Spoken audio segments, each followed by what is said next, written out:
got the serious look just like y'all got. That serious, intense look. Because he's trying to find his way. He's trying to figure it out.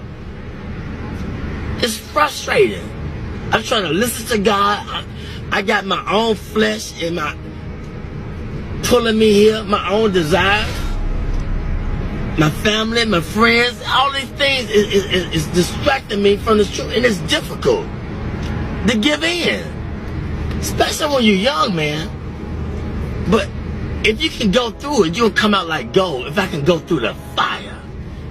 They don't want to go through the fire. They want to hit the lotto and go to Jamaica and the Bahamas and do their own selfish thing. But he said, if you wait till I exalt you, I give you the desires of your heart. But it's difficult to wait because everybody's in a hurry. Technology, it's fast. It's in a hurry. They're angry. They're frustrated. They got time. They're on the cell phone. They want to text message you. Y'all in the same car. You going to text message him. He right there. You know what I'm saying? Everybody in a hurry. I don't know where they going, but when they get there, oh, they gonna be sorry. The faster you try to get there, that career, that money, and you gonna figure it out that, man, it was the journey. It was not the destination. You was in a hurry to get there, to come up, to be this, to be that. And when you get there, you gonna feel discouraged more than you did before you even started to get there. Cause it was the journey, the people that you didn't stop to talk to like me at chicken. The people at the gas station. You was in a hurry to get there, but it was the journey. The more humble you be, then the more you can be fulfilled with the truth. But when you think you got it and you on your way, then you're gonna get less of it because can't nobody talk to you. You can't stop. You're in a hurry. It's a difficult thing, but you got it. I see the intensity. He's showing you how to relate, connect to the people. I would say this. It's a man with pushing a basket. This man right here, they brilliant now. Don't look at the outside appearance. I've seen him in action. He was pushing a basket, and I was under the bridge, and I was talking to everybody except him. He was the last person I talked to. He said, "Why didn't you talk to me first?" He said, "I should have talked." He said, "Don't you ever pass by a man pushing a basket and don't acknowledge him." I never do it in my life again. I talk to the person pushing that basket. How's your day? How you doing? I talk to the homeless people because they say be careful how you entertain strangers. And most people that came off the street and they got their career together, they won't even let you know that they've been through it. They try to act brand new. It's a testimony. What you go through, it's for us to inspire somebody else. It's for me to pull the weak ones up. It's for you to pull the weak ones up. We don't go through this because of our own selfish reasons. We go through this to give a testimony of how far God has brought me. It was never about me. I thought about me. Why I'm going through this. He said, back up, man. Who you going to inspire? Who you going to tell somebody about the glory, the grace of God if you don't go through it? Get out of yourself. And once I step back, I be seeing the deep things of God. And so I don't play with him. I don't ask him for a lot. I just say, give me my portion for the day. I don't want a lot of things. Just give me enough so I can deal with. He said, I give you, but fulfill your bond greater than you can ever ask. I know what you desire. I know what you need. But Lord, give me my portion where I can be grateful. Where I can be thankful. They unthankful. They unholy. They ungrateful. They got a job. They don't want the job. They got 40 hours. You can't work on Saturdays. You can't work on Sundays. Now you got 3 days. They always complaining and griping and murmuring. Stop it. He said be grateful with the little things. And wait, and I put you there. But he gonna put us in a place where they appreciate me in the job. Don't nobody take time to let them know why they doing things they doing. And that's the whole purpose of life. Let them know what they doing wrong if you see it. I always knew I was doing wrong. What about when they showed me long suffering? What about when they forgave me but I can't forgive him? He made a promise. I made a promise, I didn't fulfill it. Then they go off on me. Well, I got to go off on him because he didn't fulfill his commitment. That's wrong. You got to teach. They don't know. The only God they know is through you, through your experience. They don't know about church because you can't go to church because it's a business. And all the church people, it's a clique, it's a club. And they done forgot about God. It's a business. Look here. It's just the world. Ain't nobody being bold and talking about God because don't pray in school, take the prayer out of school, all these things. It's the world.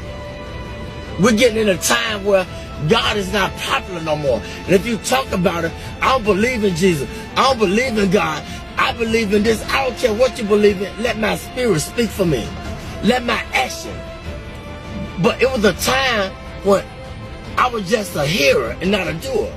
But it got to balance out. You got to go through the fire in order to be a doer too. You're going to be a hearer, then you're going to be a doer. But don't let people throw you off your journey. You can't beat nothing. It's between your relationship with God. They can't understand you all the time because you're trying to figure out your way. I'm trying to figure out my way. I can't prove nothing to them all the time. I don't need them to figure me out. All I got to do is just be patient and do what was in my ability, my boundary. I don't need to outstep my boundaries. I ain't got to prove nothing to you. You didn't feel me? No, you can't go feel me. I can't put the expectation on you. I don't always feel me, understand me. So that's wrong. Be humble. Acknowledge him in all your ways. When I do wrong, I said something wrong to offend you, forgive me. I got to say it right away, get it over with. If I offend somebody at work, look, if they persecute me, look at God trying to strengthen me to show them who I serve. I say I believe, I'm walking with it. Well, teach them. They don't know. They don't know why they're doing that to me. Let your light shine among men. They might glorify your Father in heaven. It's real, man. I experience it all the time, 24/7. But I asked for it. I wanted to be a preacher when I was 6, but I didn't know the price I had to pay.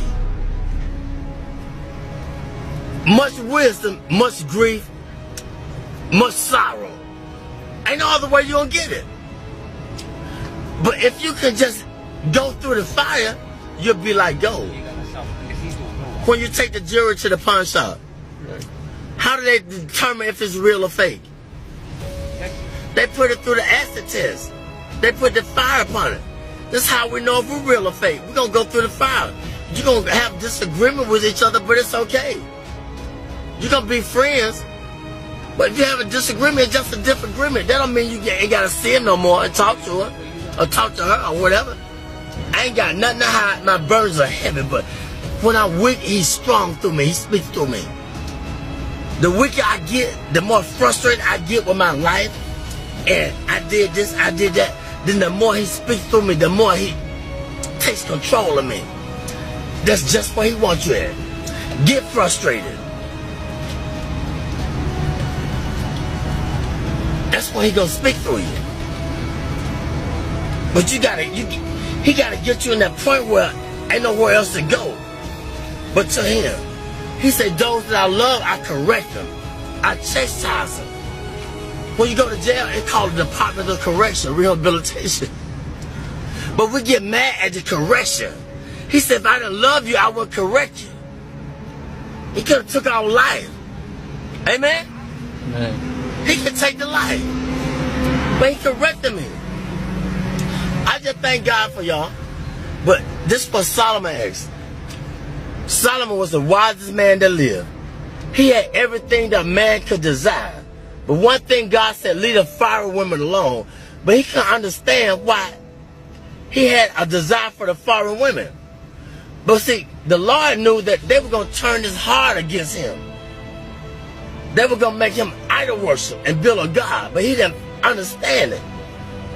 And I'm going to say this, the preacher, he searched the world out. He said, I want to know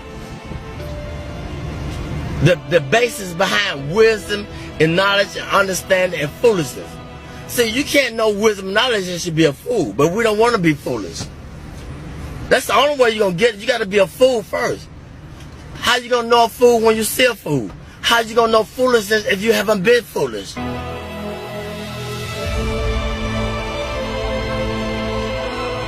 See, you can't know wisdom, knowledge, and should be a fool, but we don't want to be foolish. That's the only way you're gonna get it. You gotta be a fool first. How you gonna know a fool when you see a fool? How you gonna know foolishness if you haven't been foolish? Foolishness, it comes with, it's painful. Because we think we all of that. We got a lot of abilities. We can create. We can be inventors, but we're limited. If I understand that I'm limited, then that's when God takes control and gives me the wisdom that I desire. Humility. Be humble. If you don't understand your purpose, ask God. But ask Him in sincerity. What's my purpose, God? Did you ever ask that question? What's my purpose? Why I'm here? What am I meant to do? But sometimes He can't tell us all at once. It might be too much.